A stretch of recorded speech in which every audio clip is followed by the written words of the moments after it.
என் வாய்ப்பு கிடைச்சிருச்சு. நாமளும் அந்த சின்ன பையனுமா? அக்கமாரு, நமக்கு அதிர்ஷ்டம் அடிச்சிருச்சுன்னு சந்தோஷப்படு. தப்பா எடுத்துக்காத ககாஷி. உன்னோட ஸ்டூடெண்டால கீபாவோ ஒன்னும் பண்ண முடியாது. அவன் ஜெயிக்க வாய்ப்பே இல்ல. கீபா மட்டும் எஸ்கேப் ஆயிட்டான். நினைச்சா எனக்கு பரிதாபமா இருக்கு. அதனால ஒரே அடியில இப்போ உன் கதையை முடிக்க போறேன்ப்பா. நேரத்துக்கு அவன் எழுந்திருக்க கூட மாட்டான் பாருங்க. மேட்ச் முடிஞ்சிருச்சுன்னு சொல்லிடுங்க.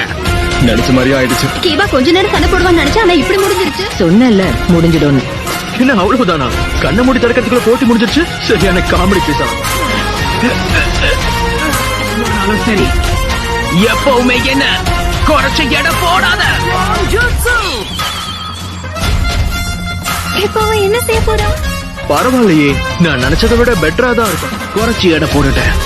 நீ பலசாலி ஆயிட்டங்கிறத நிரூபி. அந்த பையன் என்ன ரொம்பவே ஆச்சரியப்படுத்துறான். விளையாட்டா இருந்தவனா இப்ப இப்படி சண்டை போடுறான். என்னாச்சுன்னு தெரியல. ஆனா நமக்கு தெரிஞ்ச நரோட்டோ இவன் கிடையாது. கக்காஷி என்ன ட்ரைனிங் கொடுத்தான்னு தெரியல, ஆனா அது வேலை செஞ்சிருக்கு.